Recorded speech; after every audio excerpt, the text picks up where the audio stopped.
Tonight on Ctv3 News, mass gang hits Orange Walk store in pre-dawn burglary. The four men make good their escape with an undisclosed amount of cash and electronics after targeting SP store. Routine sales takes a dramatic turn for a business here in Orange Walk as one of its employees leaves Belize with $38,000 and a pickup valued at $20,000. After charges are levied, the individual is now behind bars. Prime Minister John Briceño stands firm and rejects calls to remove Mark Lizarraga despite unions' demands. The Prime Minister stands firm behind Cabinet's decision to reject BTL's proposed acquisition of Smart. And in the South, a pastor is sentenced to a decade behind bars after he is found guilty of raping and sexually assaulting a woman. These are some of the stories we have for you tonight in our newscast for Wednesday, August 19th, 2026. Money travels fast, so make sure you check it before you spend it. Here are 4 easy ways to know your money is real. Look, feel, tilt, and check. Look closely at your note by holding it to the light to see the watermark and the note value. Notice how the see-through image completes itself perfectly. Feel for authenticity. Run your fingers over the raised portrait and the bars on the edges. 1 bar for the $2 and up to 6 bars for the $100. Tilt the note to see the hidden value appear. Look for the moving images on the security thread and holographic shimmer on higher denominations. Check closely. Use UV light or a magnifying glass to find hidden images and microtext. Remember, handling counterfeit money is illegal. If you spot a fake, report it to the police immediately. Look, feel, tilt, and check. Know your money. Check it before you spend it. A message from the Central Bank of Belize. In Belize, the Public Utilities Commission works every day amid the rhythm of economic activities to ensure homes, businesses, and communities have access to necessary utility services. Through regulations, the Public Utilities Commission powers progress, connect communities, encourage new ideas and bold innovation, manage consumer rights, guide change, and serves in the best interests of national development for a future that benefits us all. Every decision is informed by evidence and guided by regulations and the law. So if and when changes arise in any of Belize's utility sectors, including situations that may affect competition, regulations and laws allow the PUC to carefully assess those changes, ensuring consumers are treated fairly while maintaining a sustainable utility sector. The Public Utilities Commission, guided by the law, informed by evidence, working to ensure fair and sustainable utility services for Belize.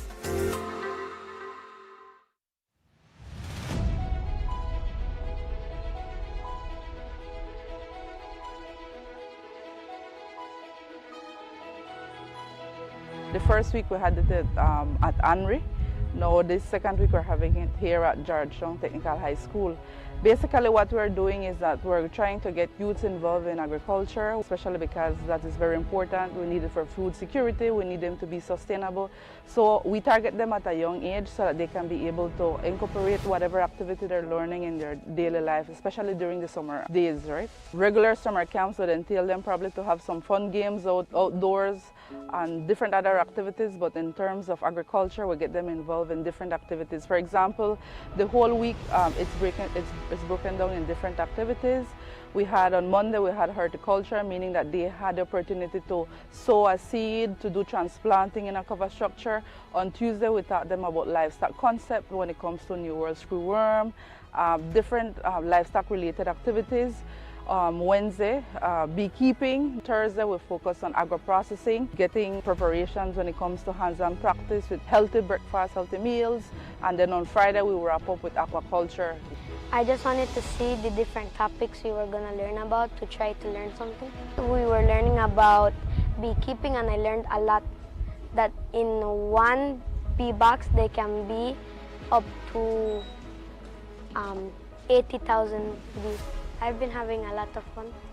They are always excited. I mean, every day they come, you see a lot of sense of happiness and humor within them that they want to come to the agriculture summer program. I'm very impressed with the amount of participants because we tried to limit to 50. I believe today we have almost 70. And so we're going to serious encouragement for young people. Because when I assumed the responsibility as Minister of Agriculture, I recognize that young people don't want to do agriculture anymore. They want to be in tourism or academics or something of that regard. But as a nation, agriculture is the backbone of any economy.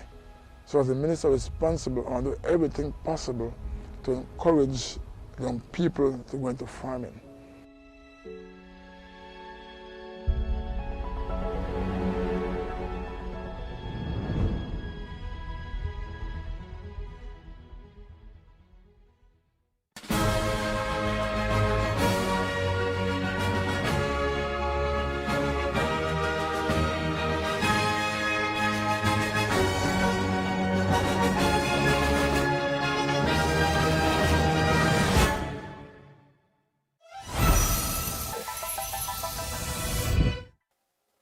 Good evening. With your news also simulcast on Fiesta FM 106.7, I am Joanna Rodriguez. A brazen pre-dawn burglary at an Orange Walktown business has left police piecing together a carefully executed break-in involving 4 masked men, a getaway SUV, and stolen cash and electronics. Police were called to SP's store on Progress Street shortly after 8 this morning after the business was discovered ransacked. The store supervisor told officers that she arrived at approximately 7:50 a.m. and immediately noticed that the back shutters had been partially open and the padlocks damaged. A check of the premises revealed that several assorted electronic items were missing, while the cash pan had been rummaged through. The amount of cash taken has not yet been determined. Pereira immediately notified the store's owner, who contacted police. Preliminary investigations indicate that the burglary began around 2:30 a.m. when 2 masked men were reportedly dropped off at the business by a gray Chevrolet Equinox. Investigators believe the men gained entry by prying open the zinc roofing on the upper right side of the building before entering and ransacking the office and cash registers. The same SUV reportedly returned minutes later, this time dropping off 2 additional men. The 4 suspects allegedly continued loading merchandise into bags before exiting the building, boarding the vehicle, and speeding away. Police found signs of forced entry at both the roof and rear shutter. Investigators are also reviewing available video surveillance footage believed to be relevant to the case.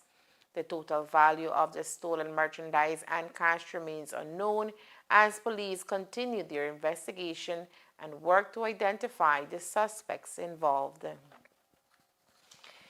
A routine sales assignment in Orange Walktown has resulted in criminal charges against a 35-year-old Oak Creek laborer after a company pickup and $38,000 in sales proceeds reportedly disappeared. That man is Luis Javier Cordova, who, as we told you on Friday, was formally arrested and charged with theft and taking of conveyance. What we did not know at the time was that Cordova had collected a whopping $38,000 from several businesses. According to police, Cordova reported for duty at the company he worked for located near the Fort Karnes Market on the morning of August 4th.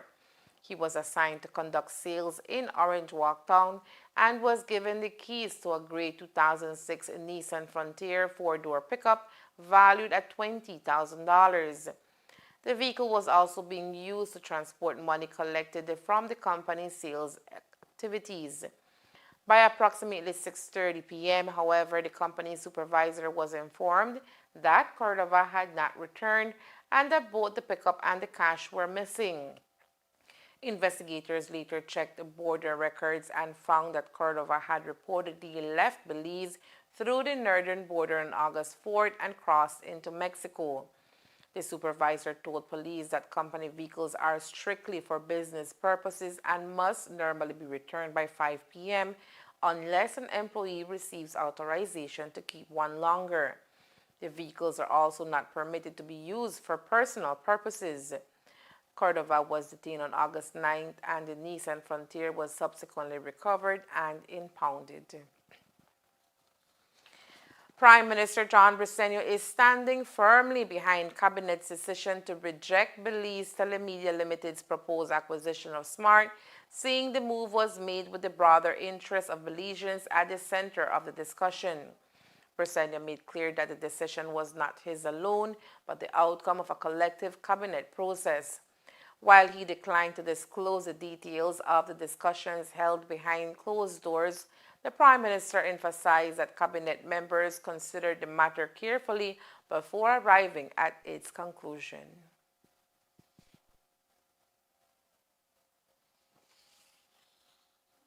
Whatever we discuss in cabinet is confidential, but we felt that maybe at this time, and you always, and I know people say, oh, you said at this time, but simply I believe that cabinet in its wisdom decided that maybe we should not proceed.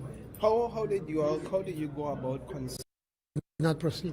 how did you go about consulting other cabinet members in the face of reports or suspicions that it was likely unilateral decision? Again, this is a matter for the cabinet. I'm not free to discuss, but I can tell you I did not make the decision on my own.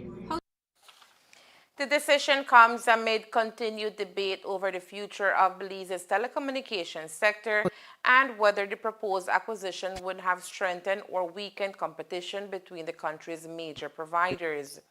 Briceño was also questioned about recent comments from Smart concerning competition in the telecommunications market. The company's statement was interpreted by some observers, including trade unions, as a possible warning about what could follow after the proposed acquisition failed to move forward. The Prime Minister, however, dismissed that interpretation, saying he did not consider Smart's comments to be a threat. No, I don't think it was a threat. I think they were, if you really look at it and reading, you were congratulating the public. You want competition, so there will be competition. That's how I read it. I didn't see it as a threat. Is it your view, perhaps, have you considered asking or imploring on BTL to ask the PUC to repeal that SI that makes competition a bit more challenging for them? But how does it make it more challenging? You all have been saying that you don't want prices to go up. And so what BTL did, what has happened in all this discussion, and it's something that the courts have already determined, that one, that there must be compensation. I think it was the opposition that challenged a contract that was given to SpeedNet, and the court ruled that there should be competition. So that's one. Secondly, what the PUC was doing in their deliberations and consultations, and they did what, again, the court has been saying, that BTL is a dominant operator, and as such then they had to do that and to declare that. And so I don't know what went you're talking I'm about. just thinking in the face of Smart or SpeedNet being able to essentially set their prices and perhaps even undersell, where BTL now has to go through lengthy processes because of the SI to change their prices. No, absolutely not. Absolutely not. What the SI said is that it can't raise its prices, but of course a company can reduce its prices.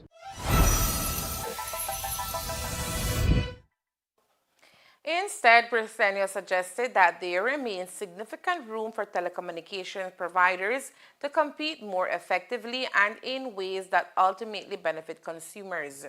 He indicated that stronger competition could encourage companies to improve their offerings and provide more affordable services to Belizeans.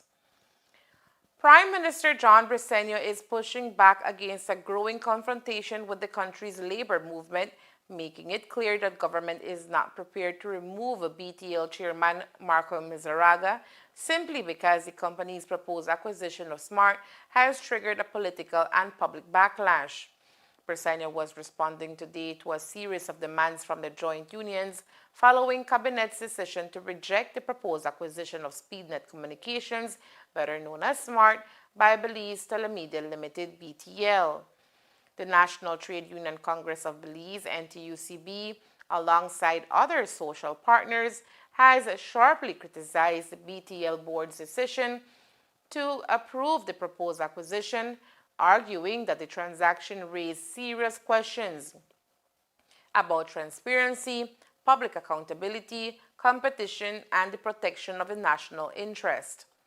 And with that, one of their strongest calls is for a vote of no confidence in Lizarraga and 3 other members of the BTL board, including Moises Cal, Arturo Lizarraga, and Eric Yusi. But the PM is not convinced that the board committed wrongdoing.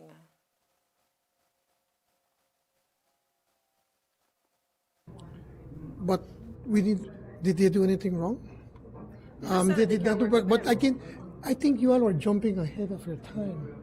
The board did not decide to buy SpeedNet at that moment. The board decided to do more due diligence to see whether it was feasible to be able to buy. A decision was not made at that time with the board to buy. And so I don't know. So what is it that they did wrong? Well, there's this can we have another question? There's this general consensus that the chairman did not act in the best interest of the general public. At least that's what the unions are saying. That is their view. And I don't agree with them. Anything else? Unions are also pressing government for a more formal role in the governance of BTL. Among their proposals is a restructuring of the board along tripartite lines, giving representation to government, labor, and the Belize Chamber of Commerce and Industry. Such a model would mirror Belize's established tradition of tripartite engagement between government, employers, and workers. The country's formal tripartite framework already recognizes collaboration among government, employers, organizations, and trade unions as a mechanism for social dialogue.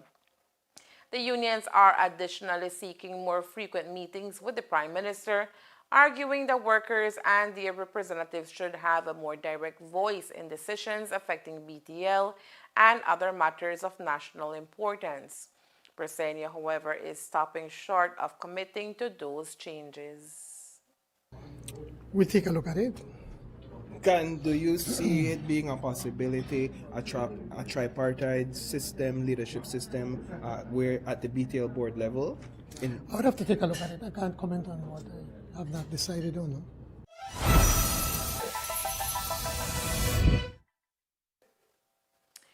Questions are mounting over the effectiveness of Belize's public accountability institutions, with Public Service Union PSU President Dean Flowers challenging whether the offices responsible for monitoring government conduct are doing enough to protect transparency and ensure public resources are properly managed.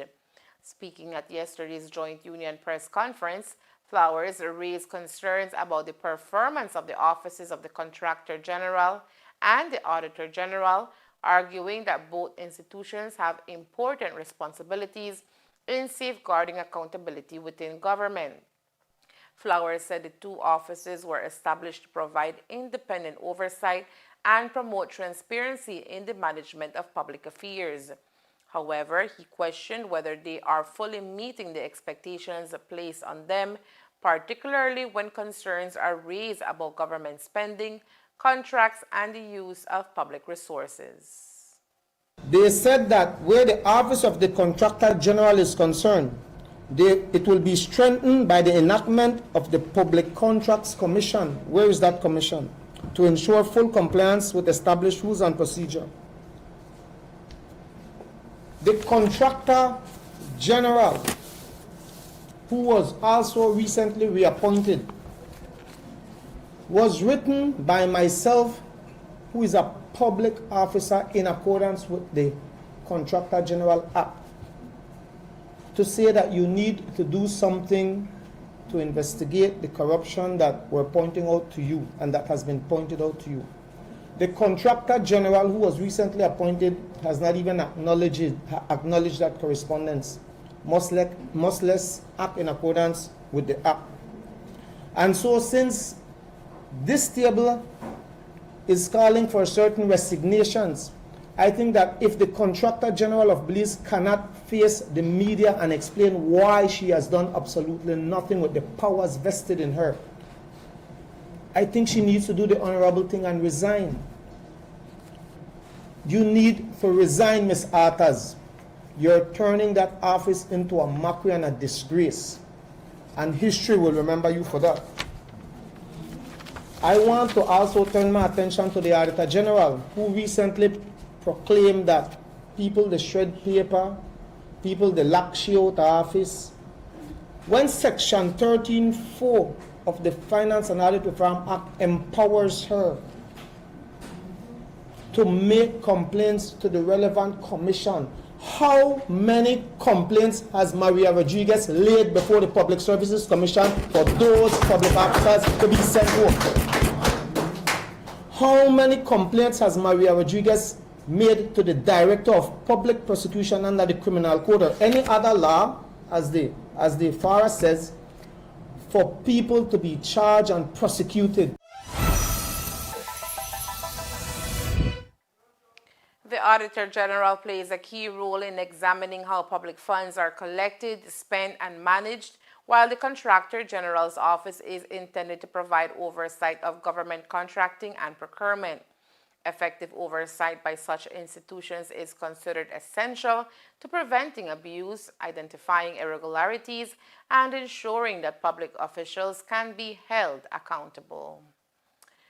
Coming up next, electricity bills across Belize set to rise in August as BEL implements a new 1.5 cent per kilowatt hour to cost of power adjustment. Stay tuned.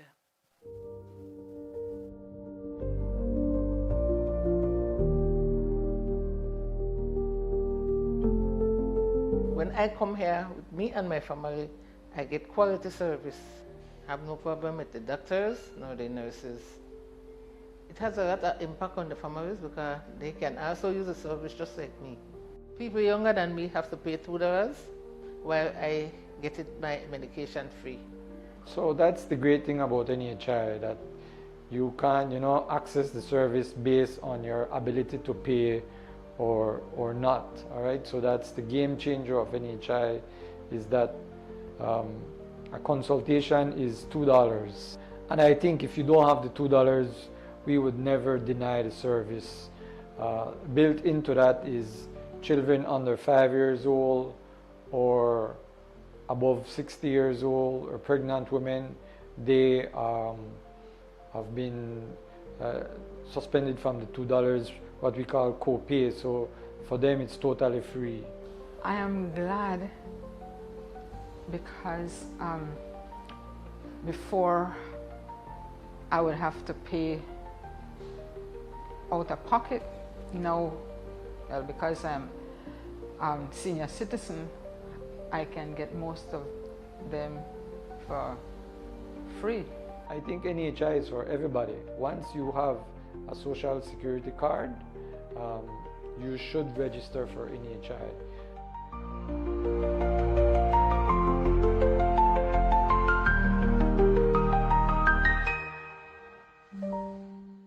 Every day, the demand on your business get higher. More productivity, better equipment, and reliable support to keep up with a fast-moving world.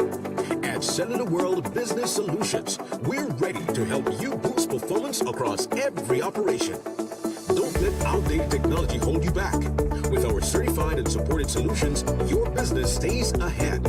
We supply office equipment, printers, inks, and toners, software licenses, IT system assembly as your Dell Platinum and Cisco partner, appliances, and custom orders tailored to your needs. From startups to large enterprises and renowned institutions, we serve every corner of the country because no industry can afford to fall behind on technology. Let's take your business to the next level. Contact us today at 610-2494. Cellular World Business Solutions, your reliable partner in business success.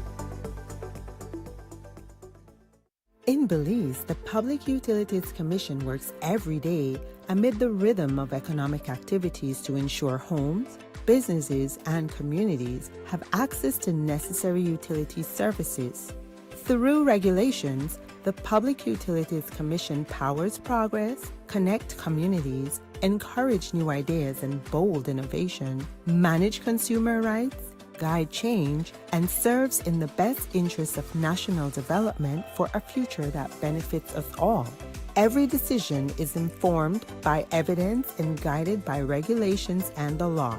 So if and when changes arise in any of Belize's utility sectors, including situations that may affect competition, regulations and laws allow the PUC to carefully assess those changes, ensuring consumers are treated fairly while maintaining a sustainable utility sector.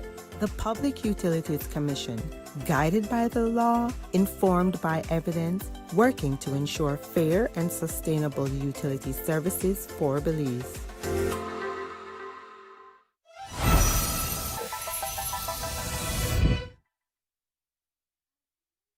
Pastor has been sentenced to a decade behind bars after the High Court of Belize found him guilty of raping and sexually assaulting a woman who had turned to him for spiritual guidance.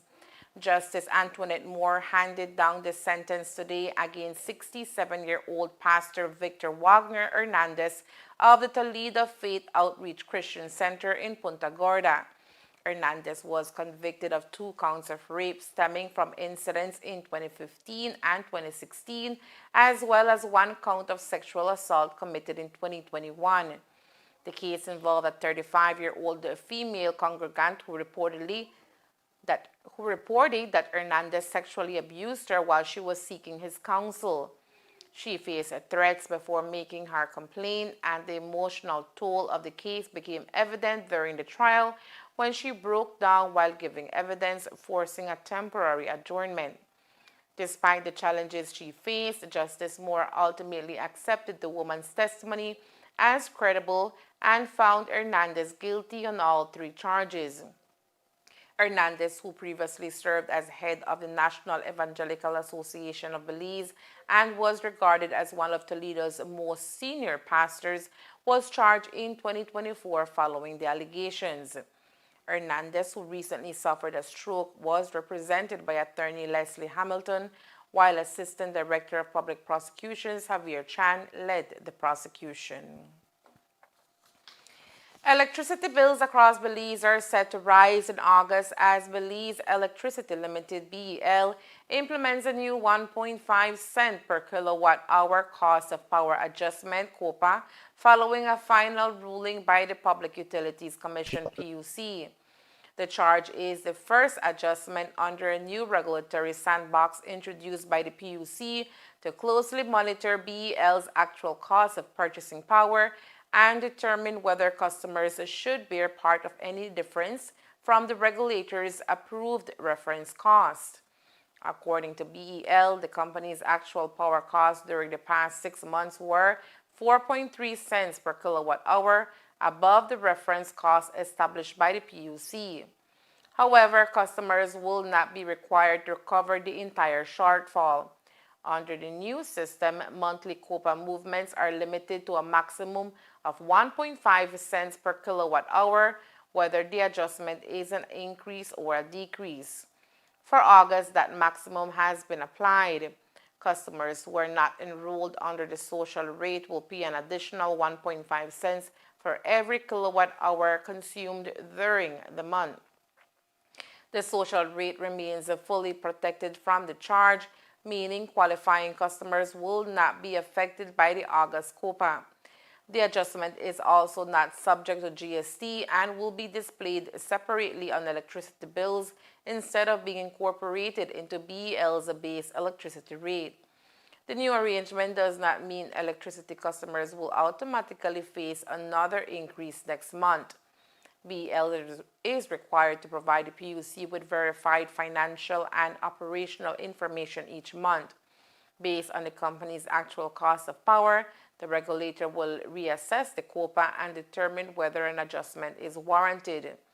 As a result, future COPA charges could move in either direction. The monthly adjustment could increase, decrease, remain at zero, or if conditions warrant, produce a rebate for customers.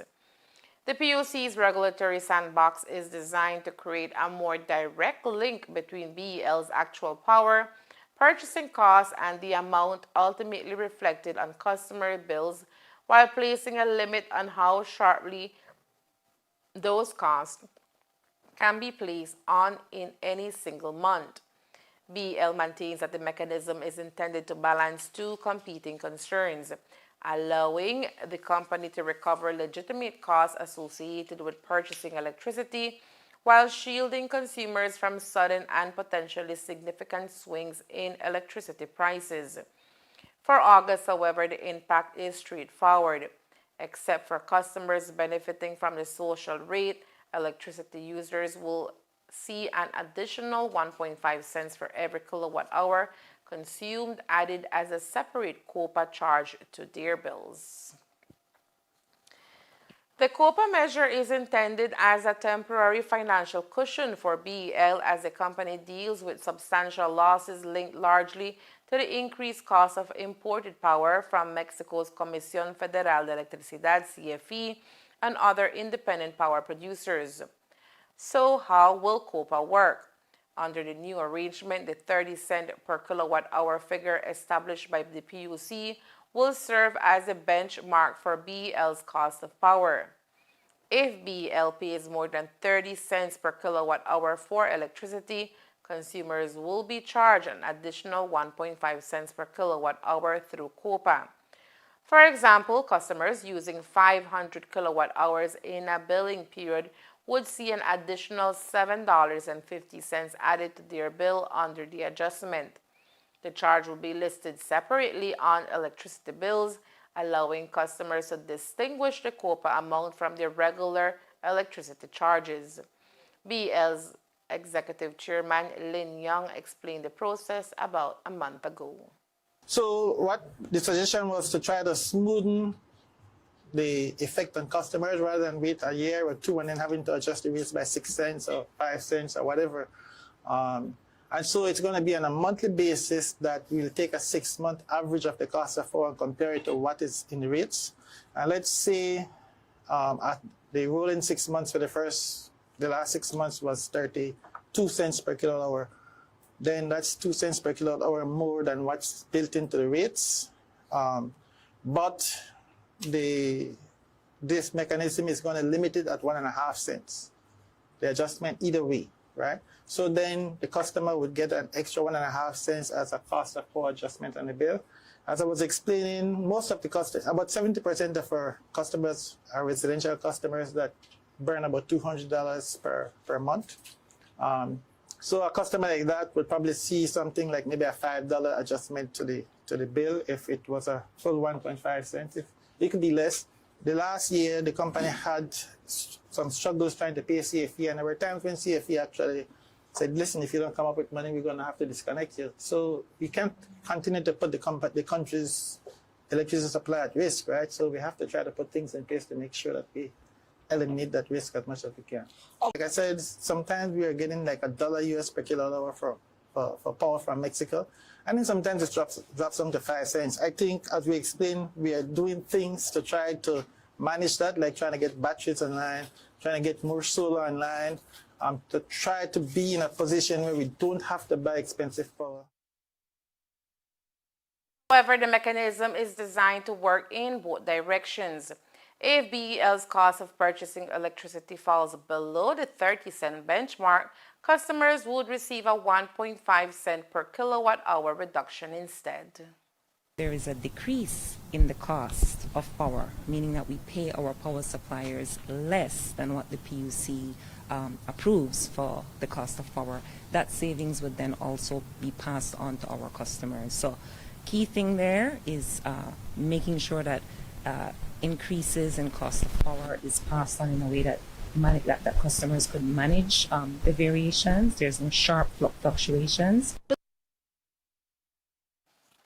The new mechanism comes as BEL faces significant financial pressure from the high cost of imported electricity.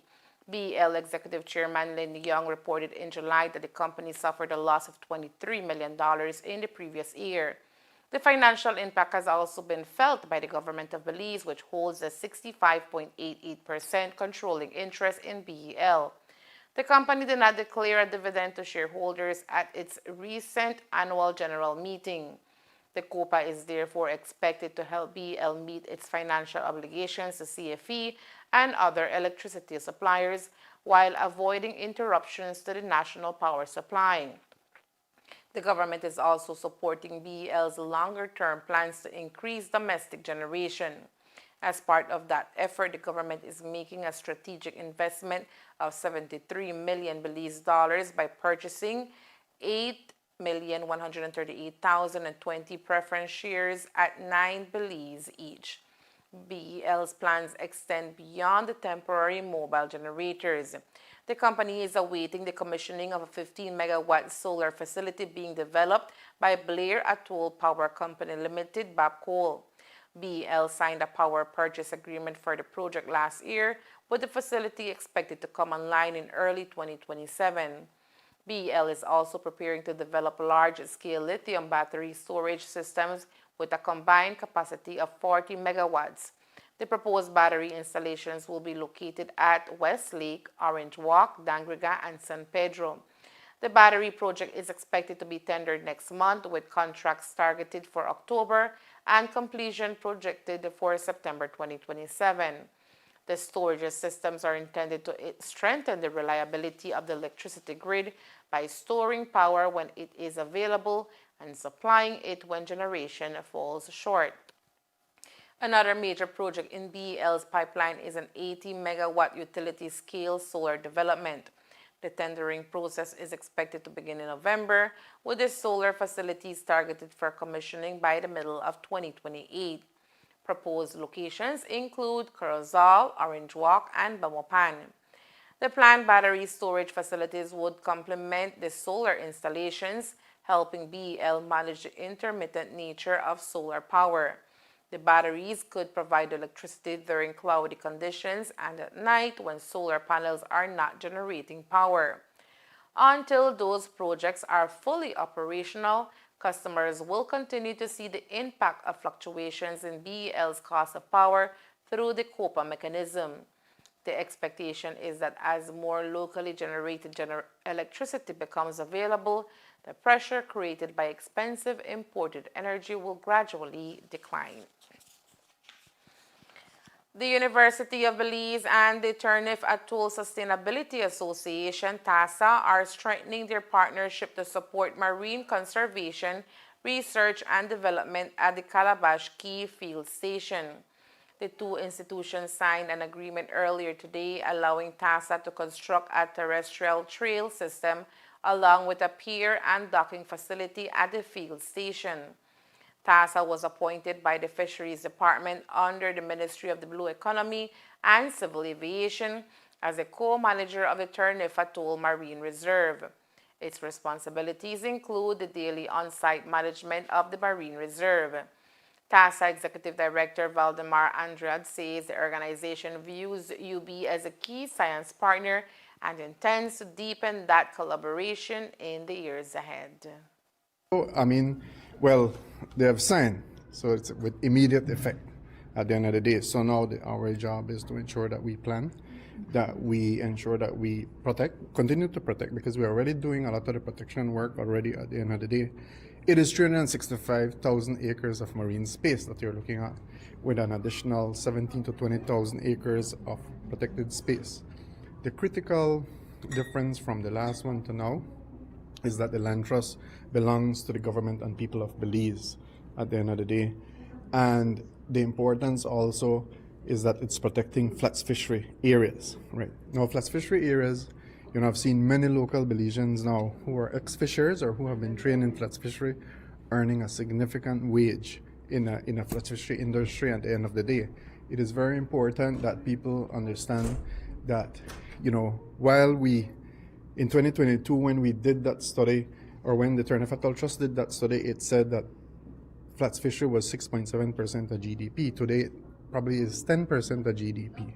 You're talking about $240 million, so it's comparable to the fishing industry at the end of the day. And those are the type of jobs that you want Belizeans to have, because now you're earning a living wage, right? You can earn anything from, let's say, $300 a day to $1,000 a day at the end of the day. So protection can yield benefits in terms of those economic values to people of Belize, and we have to start preparing the next generation of fly fishers across the country and in Turnef as well. So again, it is with immediate effect. Also, the value of what is being done here, and it's something that is important, right? $2.2 million is going to be put into research, a research facility at Turnef through the University of Belize.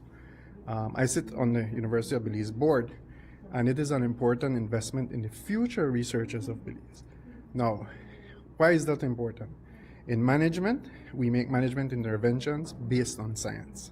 So it is only when we have the science information from monitoring and research that we can say, okay, only so much fishers should be in this area, or only so much visitors can come to this area, or this is the amount of conch and lobster you should be taking out of the area. So science is important to the management of the area.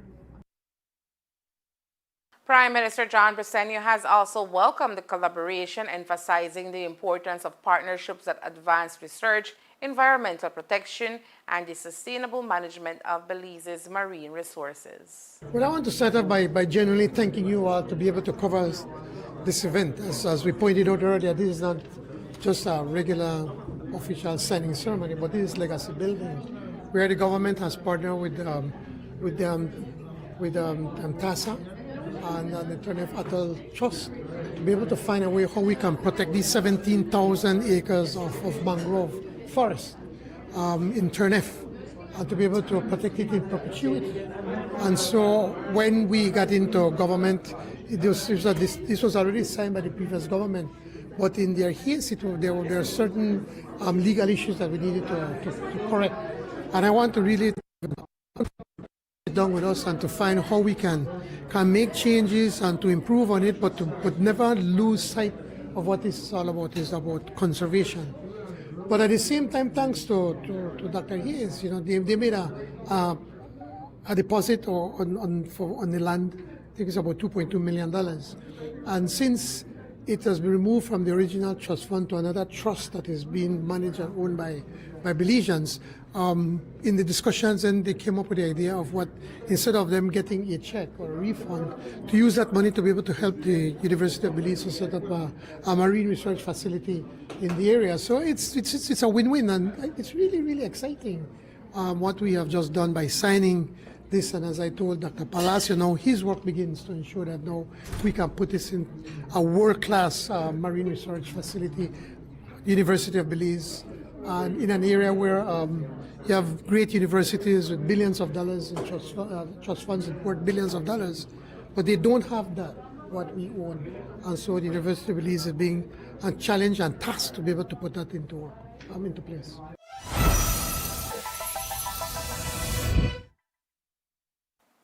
The partnership is expected to further support scientific research and conservation efforts within the Turnef Atoll while strengthening the capacity of both institutions. Belize has retained its BB sovereign credit rating from S&P Global Ratings, but the agency's latest assessment delivers a stark warning. Rising global oil prices could widen the country's fiscal and current account deficits and intensify economic pressures over the next 2 years. S&P, in an assessment released Tuesday, maintained Belize's B transfer and comfortability rating and kept its outlook at stable. The agency said the outlook reflects expectations for moderate economic growth near Belize's potential, while fiscal and current account deficits are expected to remain manageable despite mounting pressures from higher energy costs.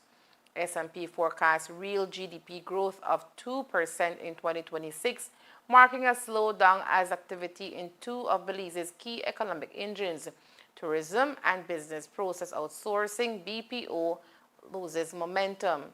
Tourism is expected to weaken this year as higher oil prices push up travel costs and contribute to a decline in oversight visitor stays.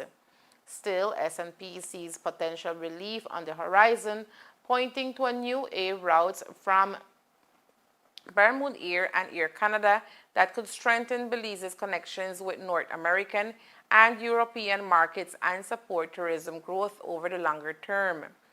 The BPO industry faces a different and potentially more disruptive threat: artificial intelligence. S&P noted that the sector employs roughly 9% of Belize's total workforce, but warned that the rapid adoption of AI could automate routine business functions and gradually reduce demand for outsourcing services. And according to the report, fiscal pressures are set to mount. Belize entered 2026 from a relatively strong fiscal position. The government recorded a near balanced fiscal result in 2025, posting a modest surplus of 0.3% of GDP, supported by moderate revenue growth and lower capital spending. That position, however, is expected to deteriorate sharply. S&P projects a general government deficit of 2.5% of GDP in 2026. The country's wage bill remains a particularly heavy burden. Payroll and pension costs account for 41% of total government expenditure, while an additional 4% wage increase is scheduled for October 2026, adding further pressure to public finances. Debt is also moving in the wrong direction, says the agency. Belize's net general government debt rose to 66% of GDP in 2025, compared with at 64.5% the previous year. S&P attributed much of the increase to domestic borrowing associated with the nationalization of energy assets. The rating agency expects government debt to average approximately 67% of GDP through 2029, keeping Belize's debt burden elevated for years to come. Debt servicing costs are another growing concern. S&P highlighted Belize's $364 million blue bond, whose step-up coupon reaches its maximum rate of 6.4% in 2026. Belize is also facing renewed pressure on its external accounts. The country's current account deficit expanded to 2.8% of GDP in 2025, and S&P expects it to widen significantly to 4.6% of GDP in 2026. The deterioration is being driven primarily by a larger trade deficit as fuel imports become more expensive, electricity imports continue, and tourism receipts soften. Despite the near-term deterioration, S&P expects the current account deficit to average around 2.8% of GDP through 2029. While S&P has maintained Belize's stable outlook, the agency has made clear that the rating is not guaranteed. A downgrade within the next 12 to 18 months could occur if external or economic shocks further weaken fiscal performance or restrict Belize's access to official financing. On the other hand, an upgrade over the same period would require more than improved economic conditions. S&P said it will look for concrete policy commitments that strengthen fiscal performance and support sustained economic growth. For Belize, the message from S&P is therefore mixed but consequential. The country has preserved its credit standing, but the road ahead is increasingly exposed to oil prices, rising public costs, tourism weakness, technological disruption, and mounting debt service pressures. Belize's political stability may be strengthening the People's United Party's grip on power, but S&P Global Ratings says that dominance has yet to produce the sweeping fiscal reforms needed to put the country's finances on firmer long-term footing. In its latest sovereign credit assessment released Tuesday alongside an affirmation of Belize's B- B sovereign credit ratings, S&P projected that the People's United Party PUP is likely to remain in government through the next general election in 2030. The ratings agency noted that the PUP has governed Belize since 2020 and emerged from the 2025 fiscal elections with its super majority intact, benefiting from a fractured opposition. S&P said the upcoming 2027 municipal elections could further reinforce the party's political dominance. But the agency's assessment also delivers a pointed warning. Political strength has not been matched by the pace of fiscal reform. S&P singled out several long-discussed measures that have yet to make meaningful progress. Among them is the proposed pension plan for public officials, an overhaul intended to reduce the financial burden that pension obligations place on the national budget. Despite years of discussion, the agency said the reform has yet to advance significantly. The agency also says government has also failed to fully realize plans for a sinking fund designed to prepare Belize for future blue bond amortization payments. For S&P, the unfinished agenda raises questions about whether Belize is doing enough to build fiscal resilience before future financial pressures intensify. The agency made clear, though, that the country's fiscal challenges cannot be placed solely at the feet of the current administration. S&P said policy decisions made by successive Belizean governments have contributed to the country's continuing difficulties in sustainability, managing and servicing its debt. Belize's history of sovereign defaults remain a significant concern. The country has experienced 5 sovereign defaults over the past 2 decades, a record that continues to restrict its ability to access external commercial financing on favorable terms. Despite its criticism, S&P acknowledged that the government has taken steps aimed at strengthening revenue collection and improving the country's fiscal position. Among the measures highlighted is the introduction of electronic invoicing, which is intended to improve tax compliance and strengthen the government's ability to capture revenue. The government is also planning to establish a semi-autonomous revenue authority by 2027, a reform that was first approved in 2022. For now, S&P sees the PUP's hold on power as durable. What remains uncertain is whether that political capital will translate into the difficult fiscal decisions needed to make Belize's finances more sustainable over the long term. And there is more news after the break. Stay tuned.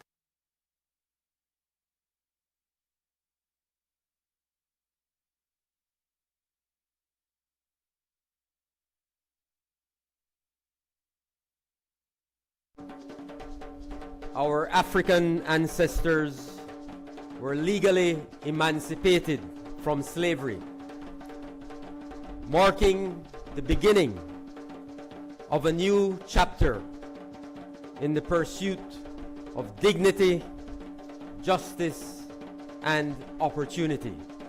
We honor their resilience, celebrate their enduring legacy, and reflect on the sacrifices that helped shape our nation.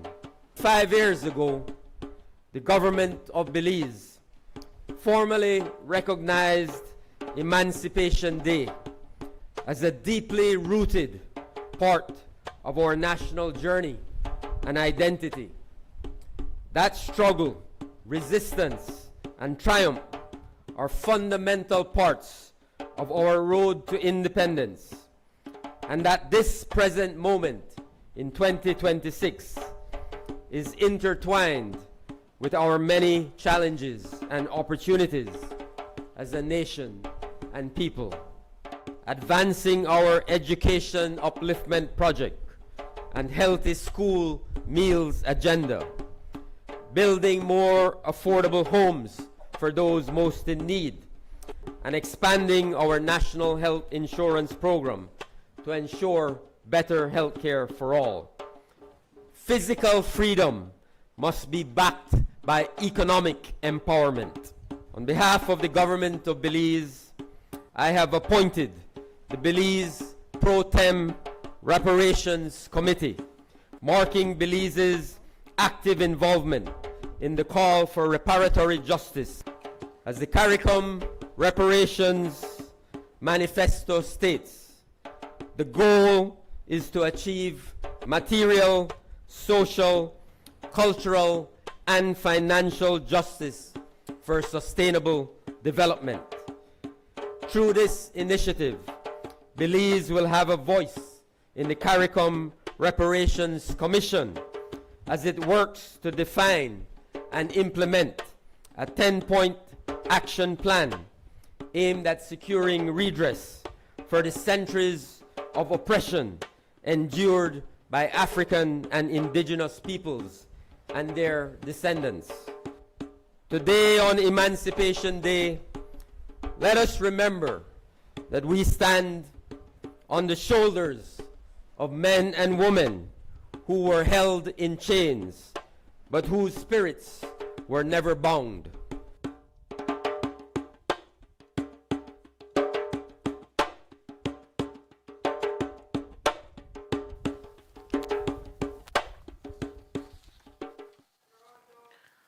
The University of Belize is set to strengthen its robotics and technology programs following the donation of a VEX V5 classroom super robotics kit by the Ministry of E-Governance on Tuesday, August 18th. The equipment was presented to Belize's National University in support of its Jaguar Tech Studio, an initiative focused on giving students greater opportunities to explore innovation, robotics, and emerging technologies. The VEX V5 Classroom Super Kit is designed as a complete educational robotics system and contains more than 1,500 components. Among its features are a robot brain, controller, smart motors, rechargeable battery and charger, sensors, and an extensive selection of structural and mechanical components. Through the new equipment, students will be able to take their learning beyond the classroom and apply theoretical knowledge in practical settings. The kit will allow them to design, construct, program, test, and improve robotic systems while developing problem-solving and technical skills. The collaboration with the University of Belize forms part of the ministry's broader efforts to advance digital transformation and strengthen digital literacy and technical capabilities throughout Belize. The initiative also supports the objectives of Belize's national digital agenda, which places emphasis on preparing citizens for an increasingly technology-driven economy. As industries continue to adopt automation, artificial intelligence, robotics, and other digital technologies, practical experience in these areas is expected to become increasingly important. Providing students with access to modern tools and hands-on learning opportunities can help prepare Belize's workforce to meet the demands of the future and enhance the country's competitiveness. The Ministry of E-Governance is also planning to provide additional robotic kits to selected organizations and educational institutions across Belize. The initiative is intended to broaden access to emerging technologies and give more Belizeans the opportunity to develop practical digital skills that can contribute to innovation, employment, and national development.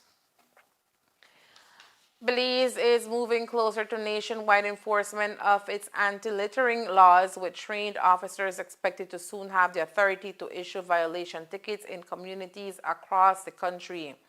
The Department of the Environment, DOE, under the Ministry of Sustainable Development and Climate Change, has appointed 9 authorized officers in Placencia to issue tickets for littering offenses under existing Belizean legislation.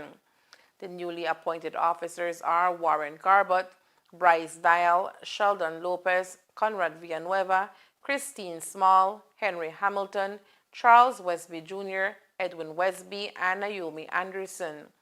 Their appointments represent an important development in the implementation of Belize's national anti-littering campaign, which seeks to reduce visible litter in key areas by 30% within 2 years. In addition to enforcing littering regulations, the officers will help encourage greater public awareness, personal responsibility, and proper disposal of waste within their communities. While Placencia is the first area to see these appointments, the initiative is expected to expand beyond the peninsula. The DOE plans to train and authorize additional littering officers in communities throughout Belize, paving the way for enforcement officers to issue tickets across the country. The national effort is aimed at creating cleaner and healthier communities while encouraging residents and visitors alike to take greater responsibility for protecting Belize's environment. With enforcement and public education working together, authorities hope the campaign will help build lasting habits that benefit both current residents and future generations. And that's the news. We invite you to join us for another newscast on Thursday, August 28th here on Ctv3 News and Fiesta FM 106.7. Remember that to read a text version of the news, you can visit our website at ctv3belizenews.com. You can also log on to our Facebook page for current stories at facebook.com Ctv3 Belize News or our YouTube channel at Ctv3 News BZ. From all of us here at Ctv3, thank you for watching and listening. Good night.